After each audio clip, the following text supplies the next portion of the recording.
Muy buenas noches, mis amados hermanos. El Señor les bendiga. Qué alegría y qué gozo poder volvernos a reunir en la casa del Señor a través de la iglesia virtual en Zoom. Acá los hermanos de la iglesia de Benecer, nuestro hermano Carlos está reunido junto con nosotros para nuestro estudio teológico. Recordemos que la iglesia no es el edificio, son las personas. Por eso es tan importante poder estar orando unos por otros. Y hoy en esta noche me voy a tomar la libertad de poder orar para pedirle al Señor por la hermana Sandra Mora Mora, que está con una posible intervención médica, que el Señor obre y que pues tenga una vez más misericordia de ella. Amado Señor y buen Dios, Padre, venimos en el nombre de Jesús, creyendo, Señor, que tú puedes sanar, creyendo, Señor, que tú puedes tocar la vida de Sandra Mora Mora. Y, Señor, Padre, la ponemos delante de ti. Gracias, Señor, por la medicina que ha avanzado. Gracias por los recursos económicos que tú le has podido brindar a nuestro hermano, por la oportunidad de tener un sistema de salud que no es perfecto acá en Colombia, pero lo tenemos, Señor. Te rogamos, Señor, que seas tú obrando, obrando en la vida de esta mujer, que es nuestra hermana, conforme a tu propósito. Y, Señor, que le des fuerza, ánimo a Carlitos para que él pueda estar fortalecido. Amado Señor, también por nuestro curso que estamos en nuestra tercera clase hoy, que seas tú obrando. También te queremos orar por Arienet Paola Quispe. Señor, esta niña de 15 años, que seas tú obrando en su vida para que los tratamientos sean efectivos o si tú quisieras sanarla, Señor, pero más que nada por su salvación. Amado Dios, ponemos este tiempo en tus manos, pidiéndote que tu Santo Espíritu nos guíe a toda verdad. En Cristo Jesús. Amén. Muy bien, mis amados hermanos, recuerden que nosotros estamos con una tarea que es bonita, que estamos tratando de entender el Nuevo Testamento. ¿Por qué razones tenemos el Nuevo Testamento? Y nosotros hemos estado navegando en cuatro clases muy importantes. La primera clase hablamos de la continuidad. ¿Qué significa el tema de la continuidad? Que el Antiguo Testamento necesariamente necesitaba un final.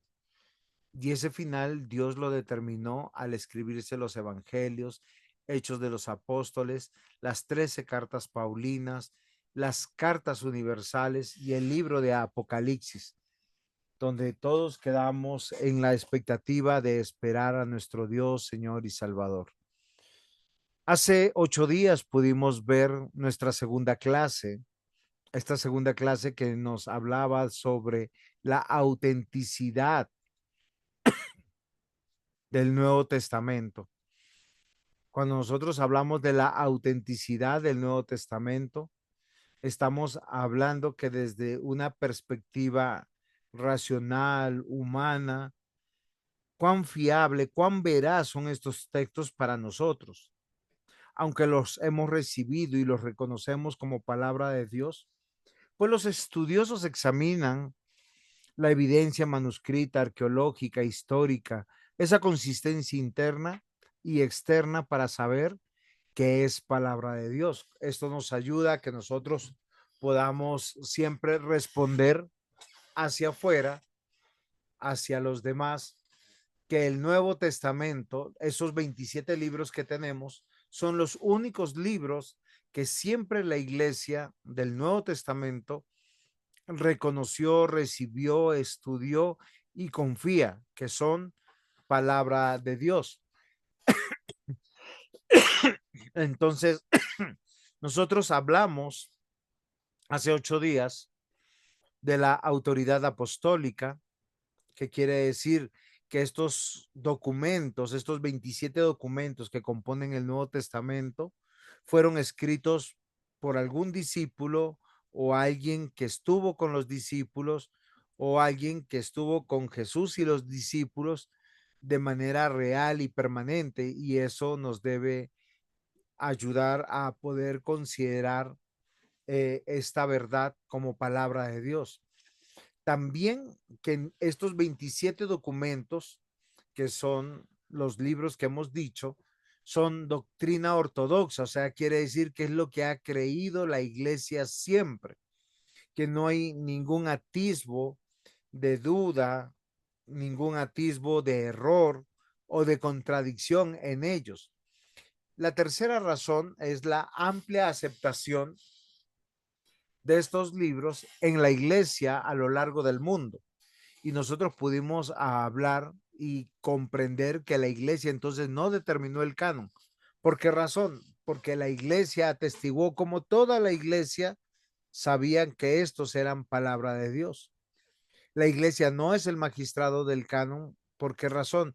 Porque no tiene ningún poder sobre la palabra. Al contrario, la iglesia es el ministro del canon.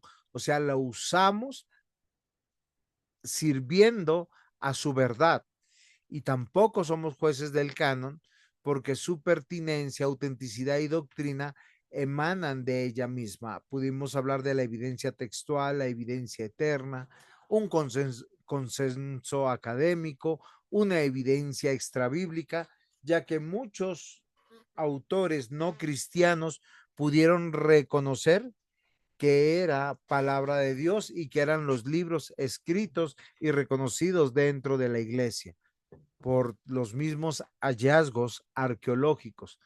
Con esto estoy considerando que nosotros tuvimos una muy buena clase hace 8 días donde nosotros pudimos ver que tenemos manuscritos con una antigüedad del año 60, 65, del año 90, del año 140, copias y copias, 5.700 copias que pueden atestiguar que los textos que hoy nosotros tenemos son palabra de Dios. ¿Hasta aquí tienen alguna pregunta, queridos hermanos?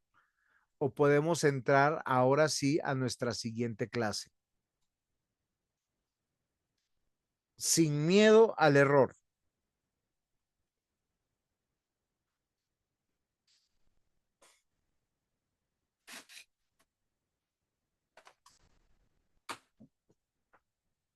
¿Alguna pregunta? ¿Alguna duda de lo que hemos dicho? Por favor.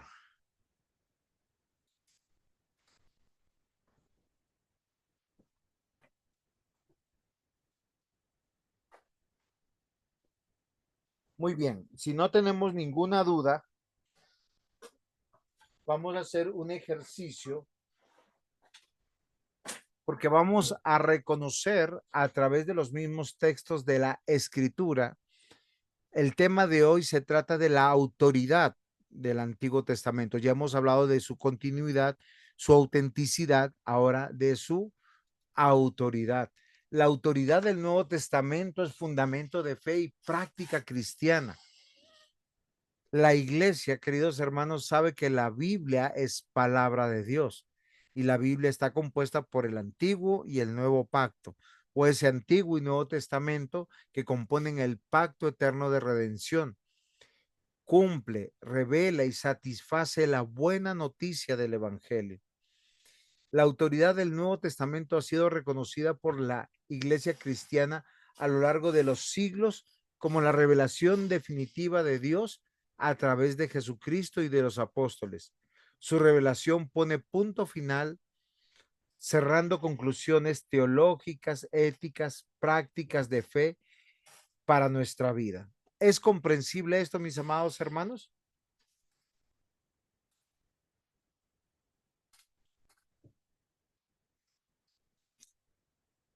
Hello, ¿están ahí? ¿Qué es lo que yo quiero que nosotros consideremos? Nosotros sabemos que la Biblia es una buena noticia, es el Evangelio de Dios. Y el Nuevo Testamento cumple, revela y satisface esa buena noticia. ¿Y por qué les pregunto si es comprensible? Porque aunque hablamos el español, yo quisiera que nosotros consideremos cuando usted abre las escrituras y sobre todo abre el Nuevo Testamento, ¿qué pensamientos se le vienen a usted? ¿Por qué es diferente del Antiguo Testamento? Jenicita, usted cuando lee el Nuevo Testamento, ¿por qué cree que el Antiguo Testamento es diferente? Pues no creo que sean muy diferentes. Digamos, el Antiguo Testamento pues tiene, digamos, historia del pueblo de Dios, todas las promesas que Dios dejó, y el nuevo pues es como también parte del cumplimiento. Ok, entonces fíjate que tú has encontrado la razón de lo que yo estoy diciendo. Uno es la promesa y la otra parte es el cumplimiento. Y lo que revela satisface lo que se anunció. Si me comprendes, Jenicita, ayúdame un poquito con esta clase para poder aprender todos juntos. Ah, Sí, señor. pero es comprensible Sí, señor. porque nosotros cuando nosotros pensamos, miren, el Antiguo Testamento tiene un aproximado entre 300 a 400 profecías sobre su nacimiento, linaje, entrada triunfal, sufrimiento, resurrección, nombres. Y uno dice, wow, esto es muchísimo. Y de manera específica, o sea, entre 300 y 400, y hay más de 200 a 300 profecías de manera indirecta. Por eso nosotros tenemos que considerar parte de esas profecías era dónde el Mesías iba a nacer, en Belén, Miqueas 5:2. El Mesías nacería de una virgen, Isaías 7:14. El Mesías tendría la autoridad profética comparable a Moisés. El Mesías sería la luz para los gentiles. Uno cuando empieza a mirar todas las profecías que están prometidas sobre Jesús, son muchísimas, ¿sí? De su vida, no solamente de su encarnación, de su nacimiento, de su vida, de su muerte. Y eso nosotros cuando estamos hablando un poquito aquí, que este Nuevo Testamento cumple y revela y satisface la buena noticia, es que, fíjate, Jenicita, que tú usaste unas palabras muy sabias. ¿Tú te acuerdas cuál fue la que yo te dije que te habías dicho?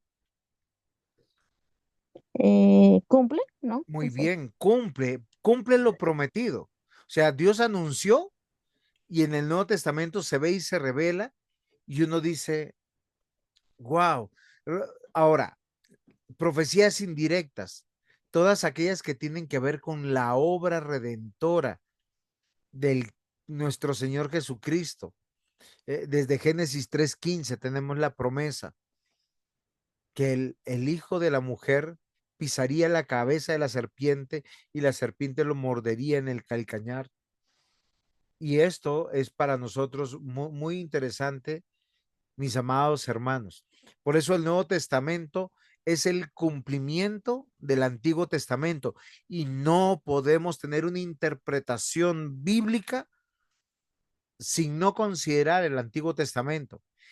Y no podemos tener una muy buena interpretación bíblica del Antiguo Testamento si nosotros no vemos ese cumplimiento en el Nuevo Testamento. ¿Por qué razón?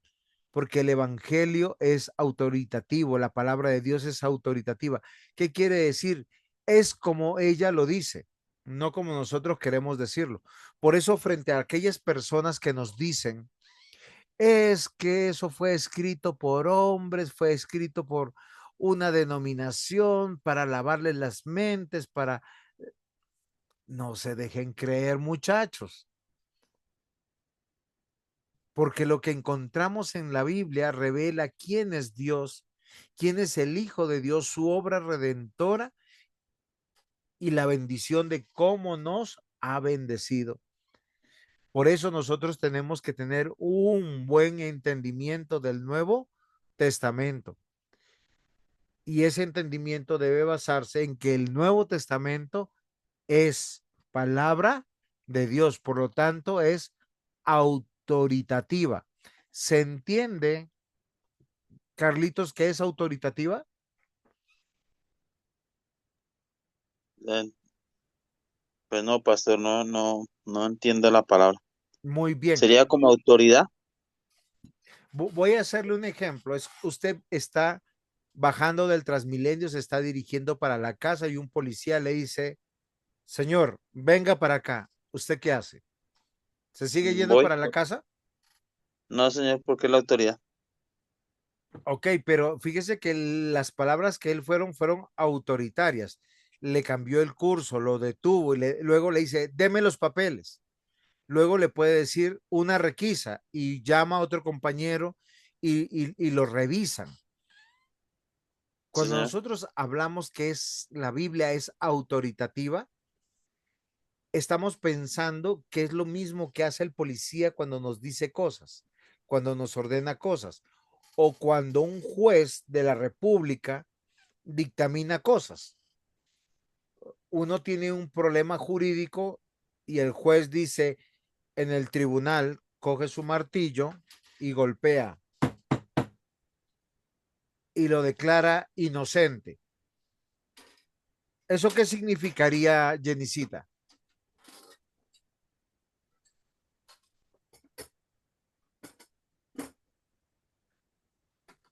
Jenicita, ¿estás por Es un ahí? veredicto que da, Ok, ¿no? ok.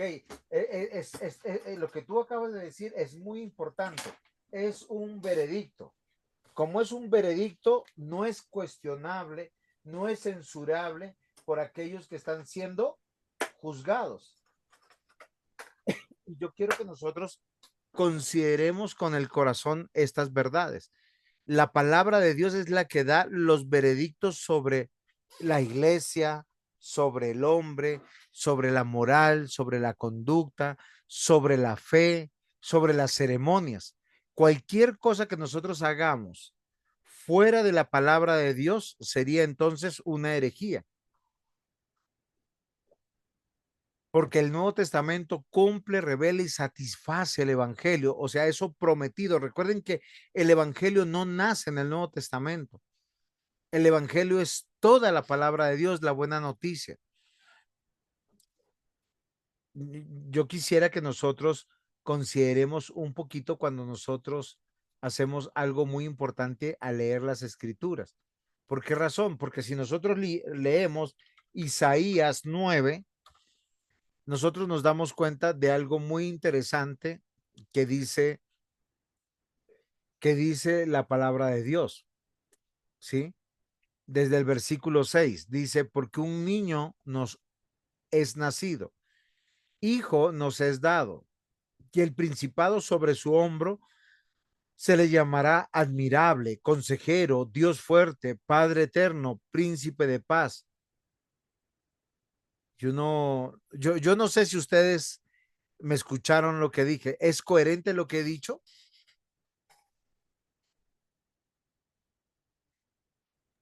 Pues ahorita que uno ya lee el Nuevo Testamento, pues tiene coherencia, pero digamos lo que en ese momento yo creo que no mucho. Ok, ¿saben por qué no hay coherencia en este anuncio? Porque dice, nos ha nacido un niño. Dios nos ha dado un hijo. Ese niño se ha dado el poder de gobernar y se le dará estos nombres: consejero, admirable, Dios invencible, Padre eterno. O sea, es un niño, pero es consejero admirable. Es un niño, pero es Dios invencible. Es un niño y es Padre eterno. Es un niño y es príncipe de paz. Obviamente que cuando nosotros vemos en Mateo, en Lucas, el nacimiento del niño Jesús, nos damos cuenta que es el cumplimiento de esto anunciado, sin considerar que le iban a llamar Emanuel, pero finalmente el ángel dice que tiene que ser Jesús porque él salvará de sus pecados a su pueblo. La autoridad del Nuevo Testamento ha sido reconocida por la Iglesia cristiana a lo largo de los siglos como la revelación definitiva de Dios a través de Jesucristo, de sus apóstoles. Su revelación pone punto final, cerrando conclusiones teológicas, éticas y prácticas. Y yo quiero que usted anote eso, porque hay algunos que dicen, leen la Biblia de dos maneras, Antiguo Testamento y Nuevo Testamento. El Antiguo Testamento está en desuso, el Nuevo Testamento. Hagamos lo que dice el Nuevo Testamento. Y podemos caer en errores. Recordemos que hay cosas que el pueblo de Dios aprendió en el Antiguo Testamento que no se volvieron a mandar en el Nuevo Testamento, pero se hacían en el Nuevo Testamento, como el recoger ofrendas, el recoger diezmos, el sostener la iglesia, el velar por los pobres, el velar por las viudas. Miren, queridos hermanos, los creyentes no somos mendigos para estar diciendo a todo el mundo necesitamos. ¿Y saben por qué razón? Porque tenemos una familia de fe que se preocupa por nosotros. La Biblia dice que aquel que está enseñando es digno de recibir su salario. No ha cambiado los principios. Cumple, revela y satisface todo el Nuevo Testamento, todo lo que se había prometido en el Antiguo Testamento. Por eso las conclusiones que se llegan en el Nuevo Testamento son autoritativas. ¿Qué significa? Es como el dictamen de un juez supremo todopoderoso que es nuestro Dios que dice, publíquese y cúmplase. Les voy a hacer recordar de cosas que cambiaron del Antiguo Testamento al Nuevo Testamento. Jesús dijo, ya no se van a circuncidar, se van a bautizar. ¿Cómo? En nombre del Padre, del Hijo y del Espíritu Santo. ¿Para qué? Para atestiguar que pertenecemos al pueblo de Dios como discípulos. Es un mandato. El bautismo no salva, mis amados hermanos. Carlitos, ¿por qué el bautismo no salva?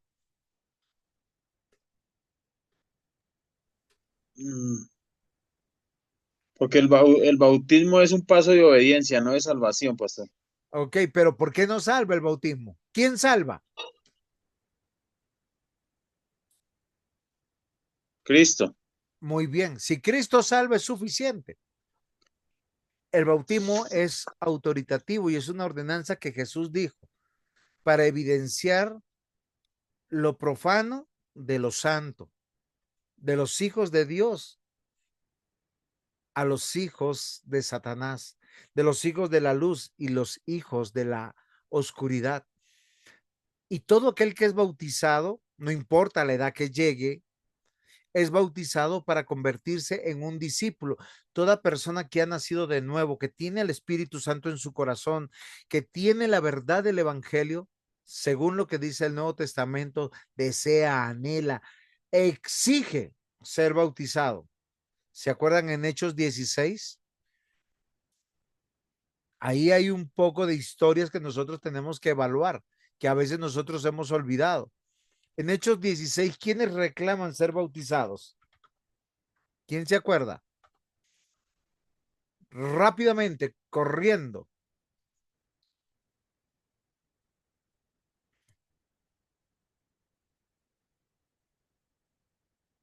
¿No se acuerdan? El carcelero de Filipos. ¿Qué debo de hacer para ser salvo?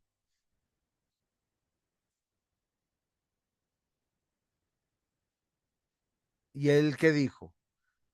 ¿Qué le dijeron a él? Bautízate tú y los de tu casa.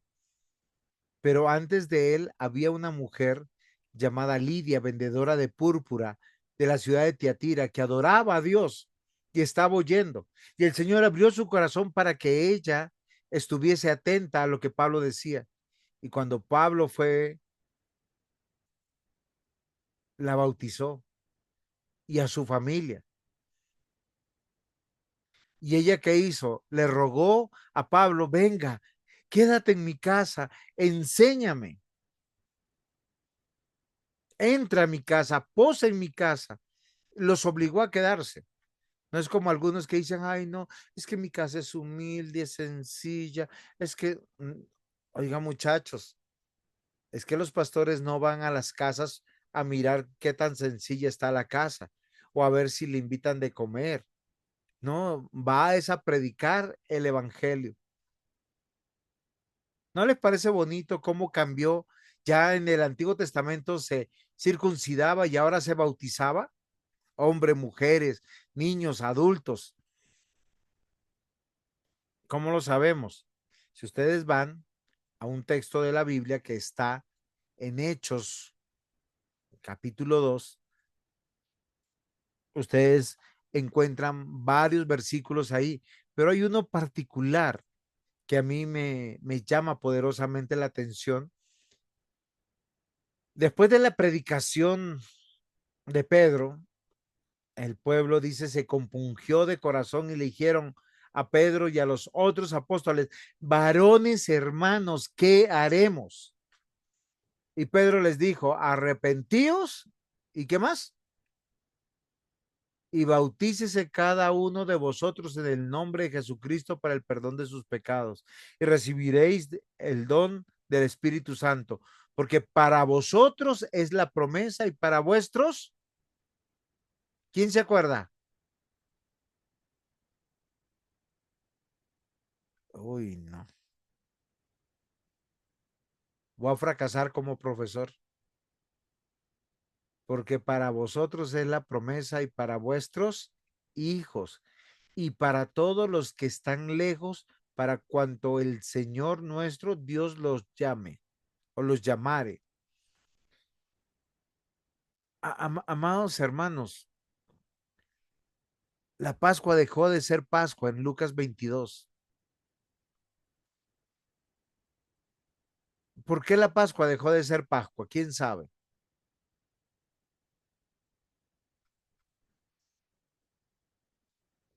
¿Quién sabe? ¿Por qué ya no celebramos la Pascua?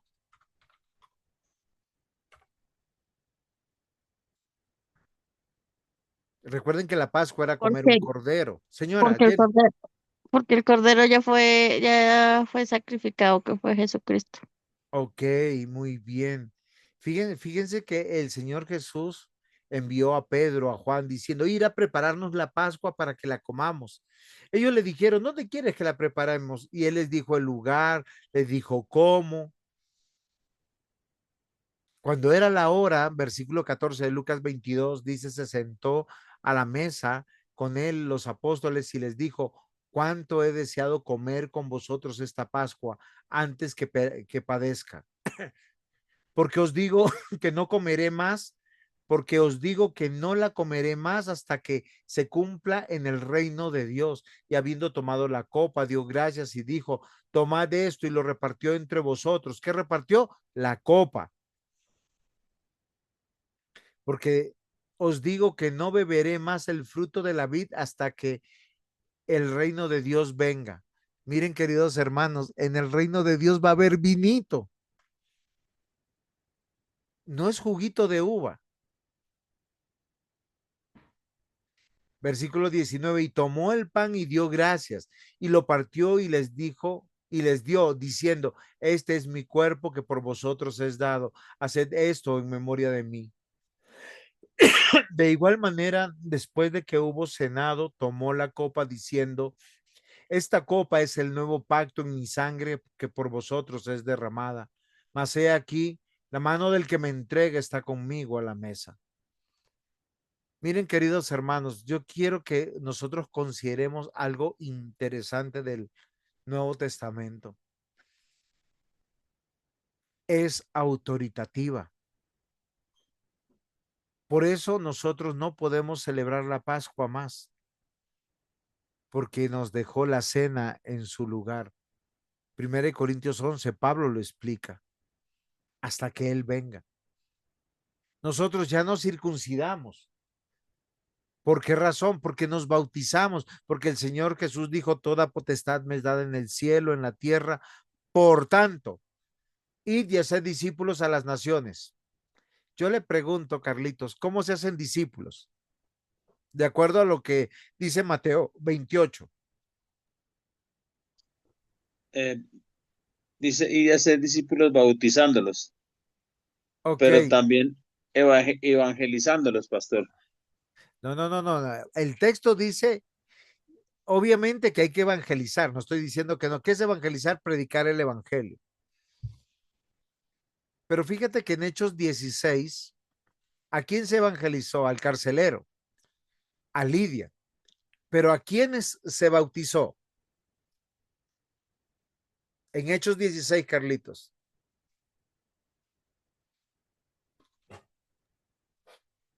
¿Al carcelero? Sí, se bautizó al carcelero. ¿Y a quién más?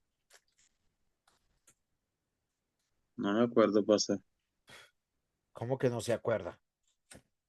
Ahí dice que él bautizó al carcelero y a todos los de su casa. Y a Lidia, ¿cómo fue? ¿A quién se le predicó el evangelio? Porque ella estaba en el río, ¿se acuerdan? Y ellos estaban predicando. ¿Y a quiénes se bautizó? A Lidia y todos los de su casa. ¿Por qué? Porque a través del bautismo se hace discípulos. Dice, por tanto, haced discípulos de todas las naciones, bautizándolos en el nombre del Padre, del Hijo y del Espíritu Santo. ¿Sí es así o no es así, Carlitos? Sí, señor. Ok, no cierra el micrófono y yo le digo, ¿qué sigue después de bautizarlos? ¿Qué hay que hacer después de bautizarlos? Según Mateo 28. Ya lo busco, pastor. Ahí dice. El versículo 19 dice que nosotros tenemos que bautizar. Y eso es importante. Pero acá dice, versículo 20, ¿qué dice? Ese era, en Mateo 28 es la gran comisión, ¿no, pastor? Sí, señor. El 18 dice, toda potestad me da en el cielo y en la tierra, por tanto, id y Y hacer hacer discípulos discípulos, a todas las naciones. bautizándolos en el nombre del Padre, del Hijo y del Espíritu Santo. Después de bautizarlos, ¿qué sigue? Eh, Ahí dice en el 20 la primera palabra.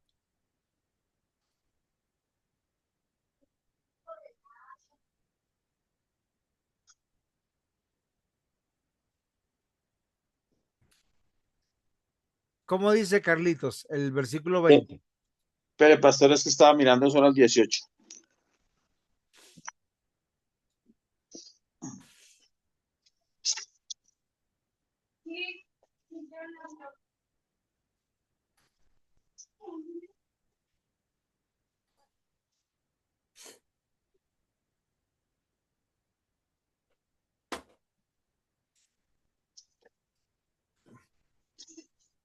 Porque es muy importante, mis amados hermanos, que nosotros consideremos que el Nuevo Testamento es el cumplimiento del Antiguo Testamento, las promesas, y no podemos cambiarlas. ¿Ya lo encontraste, Carlitos? Ya, pastor, espera, espera. Que no estaba leyendo la Biblia.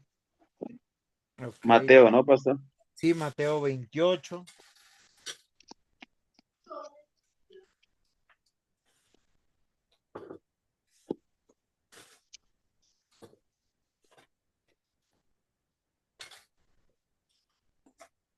La idea es que nosotros a través de estos cursos podamos estudiar, entender bien las cosas, porque necesitamos estar bien afilados, bien entendidos para que no nos engañen, porque a Dice, veces, sí, señor, dice el 20, pastor, que enseñándoles que ok, guarden todas las cosas. ¿hasta cuándo? Eh, ¿Qué dice el texto? Dice, enseñándoles que guarden todas las cosas que os he mandado. Y he aquí yo estoy con vosotros todos los días hasta el fin del mundo. O sea, fíjate que el tema de que todos los bautizados deben ser enseñados. ¿Hasta cuándo? Hasta el fin del mundo. Cosa que hoy en día nosotros hacemos al No revés. hacemos. Primero les hacemos la catequesis, luego decimos que son hijos de Dios, luego los bautizamos y luego hacen lo que quieren. Aquel que es discípulo, dice, lo será siempre hasta que Cristo venga. Por eso yo les digo, el Nuevo Testamento, que es palabra de Dios, es autoritativo. ¿Por qué es autoritativo? La autoridad del Nuevo Testamento se apoya en su conexión directa con los apóstoles, los testigos oculares de su vida, muerte, resurrección.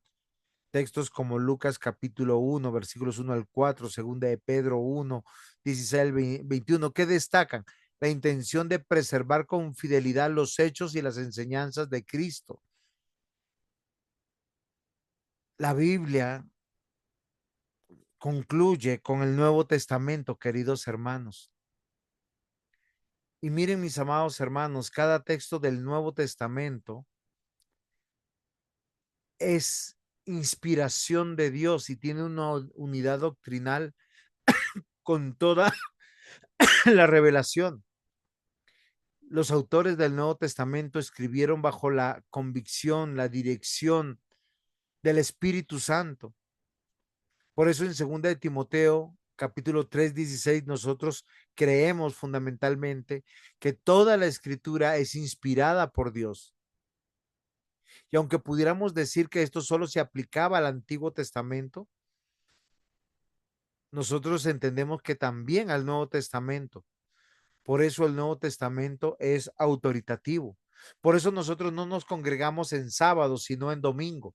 Por eso nosotros no tenemos ni patriarcas, ni apóstoles,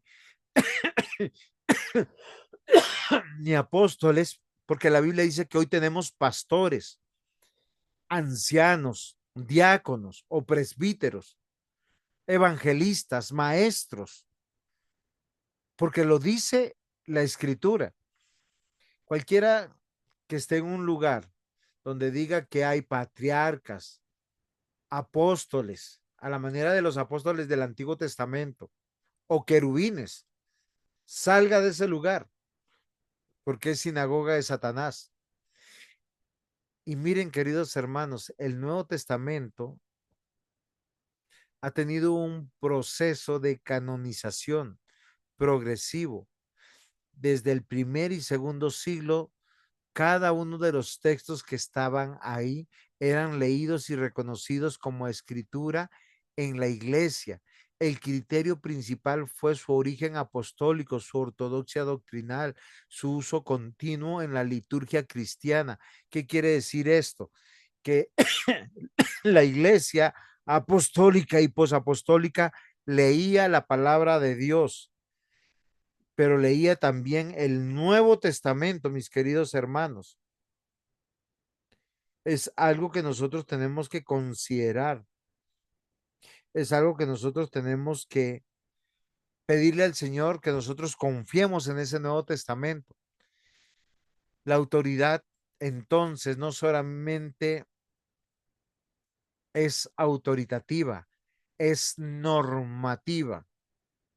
¿Se entiende la palabra normativa? Por favor, si no se entiende, con toda sencillez digan qué significa normativa. Díganme ustedes, ¿sí se entiende normativa?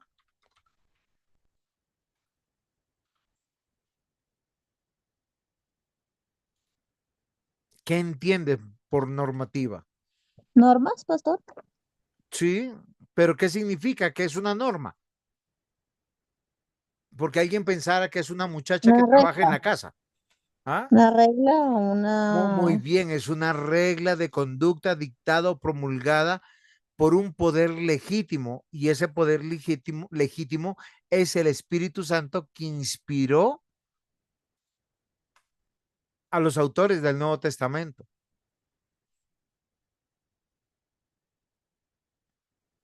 Por eso el Nuevo Testamento no solo es informativo, sino normativo. Cuando yo lo aplico a mi vida, la palabra de Dios me transforma. ¿Por qué razón? Porque yo tengo que elegir obedecerla y apartarme de lo que ella me indica que yo me debo de apartar, y va a definir quién soy yo. Yo soy creyente, yo soy cristiano porque mi conducta es reflejo de la palabra de Dios,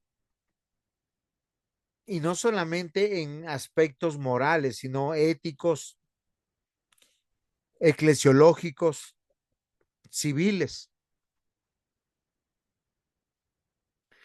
¿Tienen preguntas hasta aquí?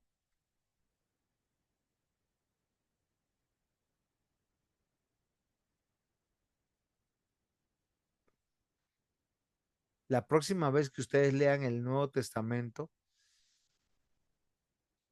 léanlo desde estas perspectivas, porque la autoridad del Nuevo Testamento emana de su origen inspirado por Dios. Es apostólica porque Dios inspiró a los apóstoles y a los autores del Nuevo Testamento para escribir lo que escribieron, porque es el cumplimiento de las promesas pactuales del Antiguo Testamento. Por lo tanto, su impacto es normativo en nuestra vida. No es simplemente algo que yo escucho hoy. El desobedecer la palabra de Dios me va a llevar a desafiar a Dios. Por tanto, la palabra de Dios en el Nuevo Testamento es una voz viva que continuamente está guiándome, confrontándome, consolándome. Y debo confiar que está bajo el poder del Espíritu de nuestro Dios. Miren, queridos hermanos, 2 Timoteo 3, 16, 17 dice: toda la escritura es inspirada por Dios y útil para enseñar, para redarguir, para corregir, para instruir en justicia, a fin, del, a fin de que el hombre de Dios sea perfecto, enteramente preparado para toda buena obra. Y yo no sé, queridos hermanos, si eso es entendible. ¿Es entendible, queridos hermanos?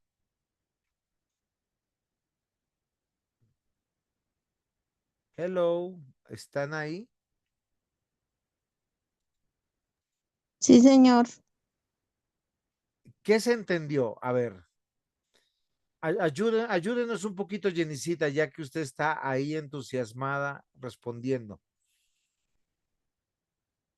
¿Qué se entiende de ese versículo de Timoteo? Si tú tuvieras que explicárselo a tu hijo en tus palabras, así, de manera sencilla.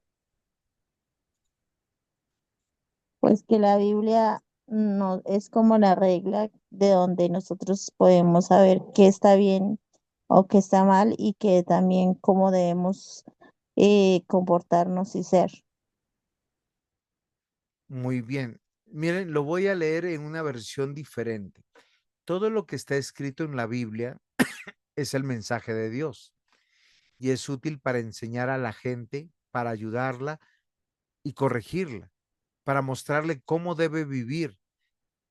De ese modo, los servidores de Dios estarán completamente entrenados y preparados para hacer el bien.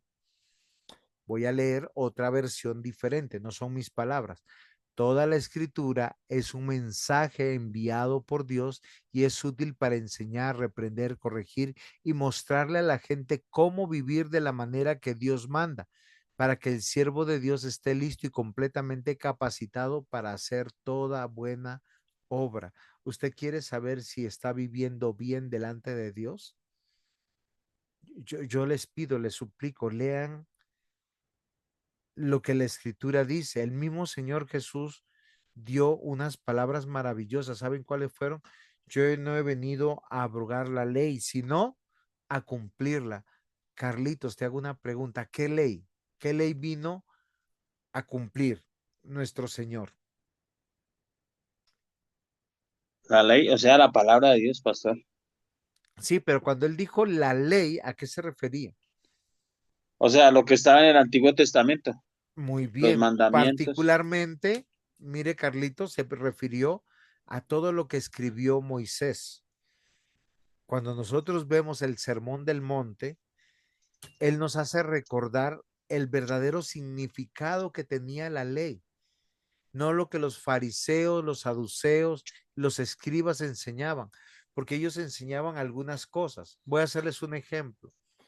El fariseo te enseñaba a ir al templo a presentar tu sacrificio, cuándo hacerlo, cómo hacerlo, a traer tus diezmos exactamente. Pero ellos eran injustos al pagarle a sus empleados, eran injustos al pagar sus deudas, eran injustos porque se abusaban del huérfano, de la viuda, del extranjero. Y Jesús por eso les hace reconvenir muchas veces, con que habéis oído de los ancianos esto, pero yo os digo, ese yo os digo es recordar que todo lo que escribió Moisés, miren, queridos hermanos, es útil para nuestra vida. Dios no quiere personas religiosas, quiere personas que vivan para Él en todas las áreas de la vida, el área moral, ceremonial, civil. ¿Es comprensible lo que estoy diciendo?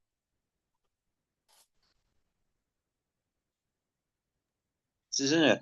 Muy bien. Segunda de Pedro, capítulo 3, versículo 15 al 16 dice, y tened entendido que la paciencia de nuestro Señor es para salvación, como también nuestro amado hermano Pablo, según la sabiduría que le ha sido dada, os ha escrito casi en todas sus epístolas, hablando en ellas de estas cosas, entre las cuales hay algunas difíciles de entender, las cuales los indoctos e inconstantes tuercen, como también las otras escrituras para su propia perdición. ¿Qué quiero que noten de Pedro?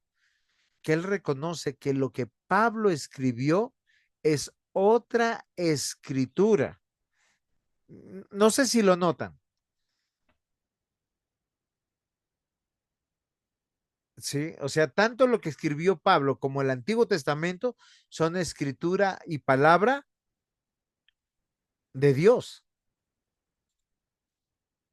Y yo creo que a veces nosotros no leemos el Nuevo Testamento de esa misma manera. Y yo quisiera que nosotros consideráramos, ¿por qué razón? Porque nos podemos equivocar, queridos hermanos. A veces pensamos, y miren, se los voy a poner de este tamaño. Si nos enfermamos y no podemos ir a la cena del Señor, uno dice, Dios sabe, pero ¿quién invita a la cena del Señor? Cristo. A veces enfermos vamos a trabajar, a veces enfermos nos toca trabajar, pero yo quiero que nosotros consideremos, si usted ha visto que las escrituras, la palabra de Dios, está obrando en nuestros corazones, tenemos que obedecerla. Es mejor obedecer a Dios antes que a los hombres.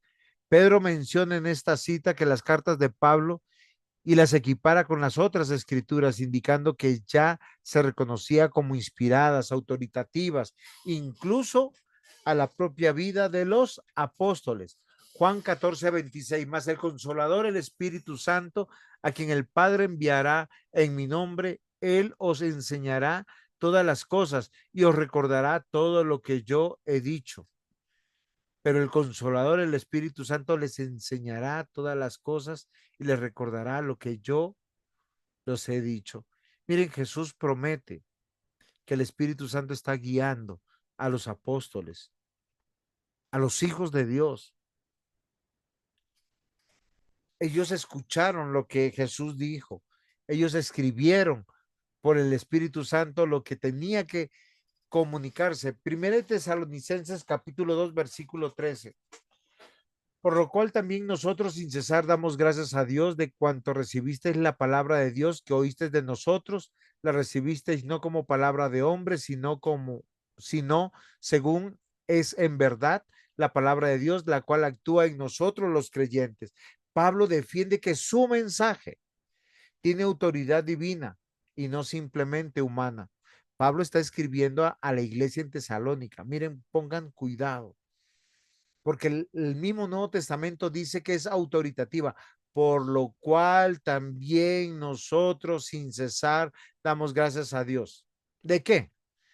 De que recibisteis la palabra de Dios que oísteis de nosotros. La recibisteis no como palabra de hombres, sino según es en verdad la palabra de Dios, la que actúa en nosotros, los creyentes. Apocalipsis 22, 18, 19. Yo testifico a todo aquel que oye las palabras de la profecía de este libro. ¿Cuál libro? ¿Cuál libro? ¿Cuál libro, muchachos? Vuelvo y leo. La Biblia. Muy bien, pero particularmente está hablando acá de un libro. Yo testifico de todo aquel que oye las palabras de la profecía de este libro. Estamos leyendo Apocalipsis 22, Del 18, 19. Apocalipsis. Muy bien, Apocalipsis. Es toda la Biblia, como dice la hermana Nancy, pero particularmente este texto que dice del Apocalipsis, si alguno quitare de las palabras del libro de esta profecía, Dios quitará su parte del libro de la vida y de la santa ciudad y de las cosas que están escritas en este libro.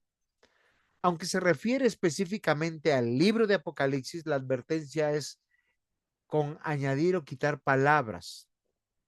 Miren, queridos hermanos, cuando en las iglesias no quieren predicar expositivamente, no quieren predicar todo el libro completamente, están desafiando a Dios. Están desafiando a Dios. Porque están quitando muchas veces palabras que tienen que compartir con el pueblo de Dios. Porque a veces nosotros predicamos solo una parte del mensaje y no todo el mensaje. Hebreos 1, versículos 1 al 2. Dios habiendo hablado de muchas veces, Dios habiendo hablado muchas veces y de muchas maneras en otro tiempo a los padres por los profetas, en estos postreros días nos ha hablado por el Hijo, a quien constituyó heredero de todo y por quien asimismo hizo el universo. Miren, este pasaje de Hebreos 1, versículos 1 y 2 posiciona toda la revelación de Cristo transmitida por los apóstoles como la culminación o el cumplimiento de la palabra de Dios. Entonces, cuando nosotros leemos los evangelios, hechos de los apóstoles, las epístolas, las revelaciones, queridos hermanos, estamos viendo el cumplimiento del Antiguo Testamento. ¿Por qué a veces no entendemos el Nuevo Testamento? Porque no hemos leído el Antiguo Testamento. ¿Por qué no entendemos el Antiguo Testamento? Porque a veces no hemos leído el Nuevo Testamento y tenemos que leerlo todo. Muy bien, mis amados hermanos, corrí un poquito por algunas razones, pero les pregunto, ¿se entendió que el Nuevo Testamento es palabra de Dios, inspirado por Dios y es autoritativo en todo lo que dice? O sea, si usted entendió algo, hágalo, porque si no, está desafiando a nuestro Dios. ¿Capisci? ¿Se entendió? Sí, señor. Muy bien. Nancita, ¿puedes orar por nosotros los pecadores?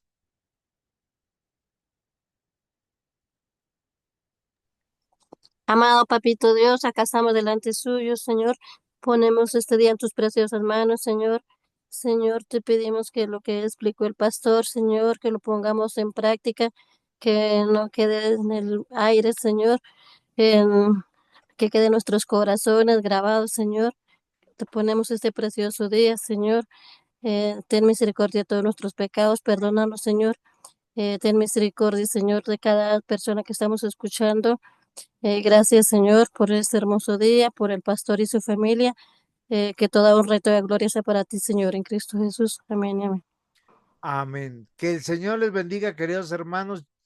Ya Chao, chao. compartiré. Feliz noche. Amén. Bendiciones Chao. para todos. Dios les guarde. Bendiciones, feliz noche. No. Adiós. Buenas.